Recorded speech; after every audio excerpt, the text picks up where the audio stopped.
Hello friends, तो guys इस video में मैं आपको बताने वाला हूँ रेट एनालिसिस करके 1 m³ ऑफ कंक्रीट का। तो उसके लिए हम क्या करेंगे कि जो मटेरियल रिक्वायर्ड होता है 1 m³ ऑफ कंक्रीट के लिए वो भी हम इसमें कैलकुलेट कर लेंगे। वो भी मैं इसमें आपको बता दूंगा कि उसको किस तरीके से कैलकुलेट करते हैं, और लास्ट में आपको रेट एनालिसिस करके भी दिखा दूंगा कि कितना रेट उसका बन जाएगा 1 m³ ऑफ कंक्रीट का। वन इसलिए लेता है कि ये एक एग्जाम्पल रहता है। आपका कितना भी m³ हो, आप इस एग्जाम्पल में रख के उसको सॉल्व करके आप रेट एनालिसिस कर सकते हैं।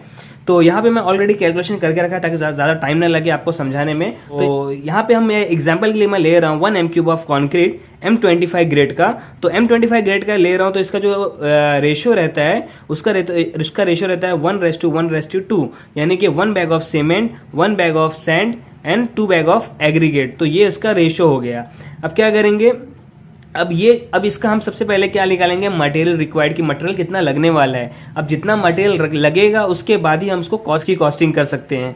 तो सबसे पहले वॉल्यूम ऑफ वेट कंक्रीट, तो वो है 1 m³ का हम निकाल रहे हैं, वो ऑलरेडी वेट रहेगा उसको हम पहले ड्राई में कन्वर्ट करेंगे। ड्राई तो उसको क्या करेंगे, 1 m³ को 1.54 से मल्टीप्लाई करेंगे, वो ड्राई वॉल्यूम में कन्वर्ट हो जाएगा। क्योंकि क्या होता है कि जैसे आप उसमें पानी ऐड करते हैं, पानी मिक्स करते हैं, तो वो कॉम्पैक्ट हो जाता है, उसका वॉल्यूम कम हो जाता है। तो उसको वॉल्यूम को एक्चुअल वॉल्यूम में लाने के लिए, यानी कि ड्राई वॉल्यूम में लाने के लिए 1.54 जो कि कांस्टेंट वैल्यू है उससे मल्टीप्लाई करना पड़ता है। तो आंसर ये आ गया। ओके, अब सबसे पहले निकालेंगे volume of cement required, cement की वॉल्यूम निकालेंगे।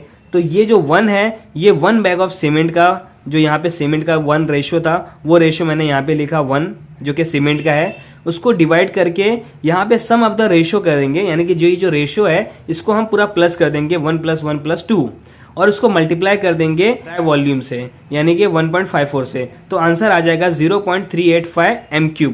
ओके, ये हो गया। अब हम इसका वेट निकाल लेते हैं। तो वेट निकालने के लिए, वेट ऑफ सीमेंट वेट निकालने के लिए क्या करना पड़ता है, डेंसिटी से मल्टीप्लाई करना पड़ता है। आपको मालूम है कि इसका जो फॉर्मूला होता है, weight equal to volume into density होता है। ये फॉर्मूला है वेट निकालने के लिए, वॉल्यूम इंटू डेंसिटी। इसमें से कोई भी 2 वैल्यू अगर आपके पास रहेगी तो आप तीसरी वैल्यू निकाल सकते हैं। तो यहाँ पे क्या, उसकी डेंसिटी से मल्टीप्लाई कर देंगे तो उसका वेट आ गया 554.4 kg। तो 1 बैग ऑफ सीमेंट का जो वेट होता है वो होता है 50 kg। तो 50 से डिवाइड कर देंगे तो नंबर ऑफ बैग आ जाएगा, वो हो गया 11 बैग्स। अब यहाँ पे आप देख रहे हैं कि ये जो बैग्स की क्वांटिटी है वो ज्यादा दिख रही है।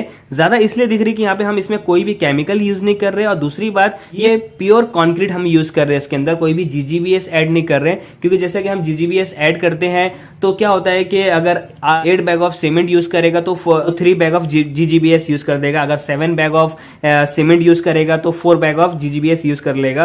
तो इस तरीके से उन लोग थोड़ा कॉस्टिंग को कम करने की कोशिश करते हैं। तो यहाँ पे प्योर सीमेंट हम यहाँ पे लगा रहे हैं, इसके लिए यहाँ पे 11 बैग्स आ गया है। ओके, अब यहाँ पे निकालेंगे second point, volume of sand required. अब सैंड की वॉल्यूम हम निकालेंगे। सैंड का क्या रेशियो है वो देख लेंगे। यहाँ पे सैंड का रेशियो भी 1 है, इसलिए हमने वहां पे फिर से 1 लिख दिए। तो उसको डिवाइड कर देंगे इसके रेशियो से, जैसा हमने इसमें किए थे सेम ऐसा इसको भी करेंगे 1 + 1 + 2, और उसको फिर मल्टीप्लाई कर देंगे उसके ड्राई वॉल्यूम से 1.54 से। तो इसका भी वैल्यू सेम आ जाएगा इसके जैसा ही 0.385 m³। अब क्या करेंगे, अब जो मैं अपने एरिया की बात कर रहा हूं, मैं मुंबई में रहता हूं, तो मुंबई में ब्रास चलता है, यानी कि जो सैंड और एग्रीगेट जो हम मंगाते हैं वो ब्रास में मंगाते हैं। तो ब्रास के हिसाब से ही ब्रास के हिसाब से हमें रेट देना पड़ता है कि एक ब्रास का कितना पैसा। तो ब्रास के हिसाब से सब कैलकुलेशन होता है, इसलिए मैं डायरेक्टली ना ब्रास में निकाल रहा हूँ। इसको मैं केजी में या टन में नहीं निकाल रहा हूँ। किसी जगह पे टन में भी आता है ये सैंड हो गया या एग्रीगेट हो गया, लेकिन जहां पे मैं रहता हूँ वहां पे ये ब्रास में आता है, इसलिए मैं ब्रास में निकाल रहा हूँ। तो ये ब्रास में निकालने के लिए क्या करना पड़ेगा, ये जो वैल्यू आई है m³ है उसको डिवाइड कर देंगे 2.831 से।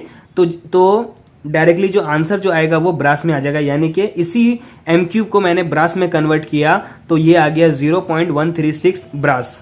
यहां पे मैं आपको बता देता हूं कि 1 ब्रास इक्वल टू होता है 2.831 m³। ये कन्वर्जन है, वही कन्वर्जन मैंने यहाँ पे किया है। ब्रास एमक्यूब में मेरे पास आंसर था, मैंने उसको ब्रास में कन्वर्ट किया, तो ये आ गया 0.136 ब्रास। ओके, अब उसी तरीके से हम यहाँ पे निकालेंगे वॉल्यूम ऑफ एग्रीगेट रिक्वायर्ड। तो एग्रीगेट का जो रेशियो है वो है 2, यहाँ पे आप देख सकते हैं 1:1:2। तो ये है एग्रीगेट का रेशियो, ये है एग्रीगेट का रेशियो। तो इसके लिए यहाँ पे 2 लिख दिए, उसको फिर हम जो रेशियो है उसको प्लस कर देंगे, उसको मल्टीप्लाई कर देंगे ड्राई वॉल्यूम से, तो इसका आंसर आ जाता है 0.77 m3। अब इसको हम ब्रास में कन्वर्ट करेंगे, सेम यही इसी वैल्यू को डिवाइड कर देंगे 2.831 से, तो आंसर आ जाएगा 0.271 ब्रास। तो दोनों ब्रास में निकाल लिए। अब यहाँ पे एक बचा है वाटर रिक्वायर्ड, कि वाटर कितना लगने वाला है एक M3 के लिए जब हम M25 ग्रेड ऑफ कंक्रीट बनाएंगे। तो M25 के लिए जो लगता है वाटर सीमेंट रेशियो वो रहता है 0.5 का, तो वो रहता है सीमेंट के एक बैग के हिसाब से रहता है उसका रेशियो।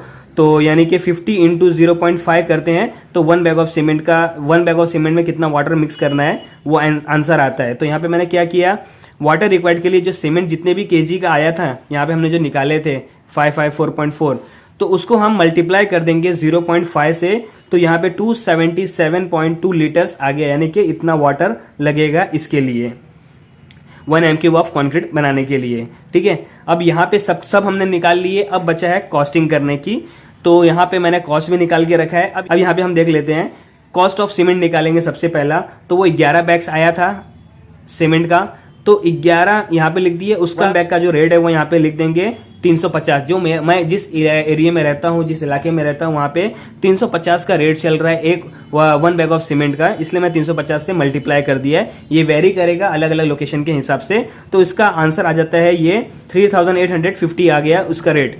अब यहाँ पे निकालेंगे कॉस्ट ऑफ सैंड का कॉस्ट। अब ब्रास में हम लोग यहाँ पे मंगाते हैं, तो ये ब्रास में जो सैंड का निकाले थे 0.136, वो मैंने यहाँ पे लिखा।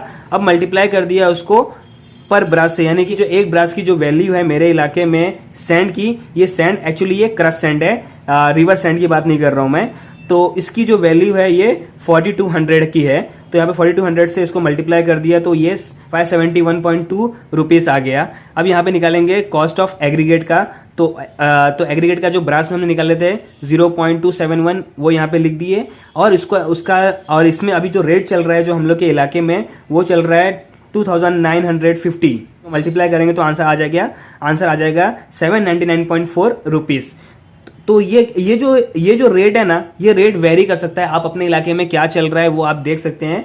तो ये अलग अलग लोकेशन के हिसाब से और साइट से कितना डिस्टेंस पे इसकी क्वायरी है उसके हिसाब से रेट वेरी करता है, कम ज्यादा होता है। तो इसको आप फिक्स लेके मत चले, क्योंकि ये मेरे इलाके में फिक्स है, लेकिन आपके इलाके में हो सकता है कि ये कम या ज्यादा हो सकता है। तो क्या करेंगे, अब इस तीनों रेट को प्लस कर देंगे, तो यहाँ पे इसका कॉस्टिंग आ गया 5220 रुपीस 1 m3 ऑफ कंक्रीट बनाने के लिए M25 ग्रेड का। ये ज्यादा इसलिए हो गया है क्योंकि हमने यहाँ पे सिर्फ सीमेंट, प्योर सीमेंट यूज किए हैं, कोई भी GGBS या कोई भी एडमिक्सचर्स यूज नहीं किए इसके अंदर, तो इसलिए इतना ये रेट आ गया। एक्चुअली इससे कम ही लगता है, क्योंकि अगर आप RMC से ही मंगाएंगे तो भी इससे कम ही आपका रेट लगेगा, क्योंकि वो ऑलरेडी GGBS यूज करते हैं और केमिकल यूज करते हैं। साइड पे भी जो हमें मैनुअली मिक्सिंग करते हैं उसके लिए भी हमें मिक्स डिजाइन मिलता है, जिसके अंदर हमें एडमिक्सचर यूज करना पड़ता है, जिसकी वजह से सीमेंट की क्वांटिटी कम हो जाती है। तो यहाँ पे ये प्योर है, बिना एडमिक्सचर का, बिना GGBS का, तो इसके लिए यहाँ पे इसकी कॉस्टिंग इतनी आई है। तो वाटर की कॉस्टिंग मैं इसलिए नहीं निकाल रहा हूं, निकाल सकते हैं कि 1 लीटर के लिए आपको 0.1 रुपीज देना पड़ेगा, तो उसके हिसाब से आप निकाल सकते हैं कि कुछ आपको 27 रुपया पड़ जाएगा वाटर रिक्वायर्ड के लिए। वाटर हर जगह अवेलेबल है, बोरिंग से आता है, तो इसलिए मैंने वाटर का इसमें ऐड नहीं किया है। तो गाइस इस वीडियो में बस इतना ही था। आई होप आपको ये वीडियो अच्छी लगी होगी, तो इसे लाइक कर दे, शेयर कर दे, और आप मेरे चैनल पे नए हैं तो इसे सब्सक्राइब कर दे। तो चलिए गाइस फिर मिलते हैं नेक्स्ट वीडियो में।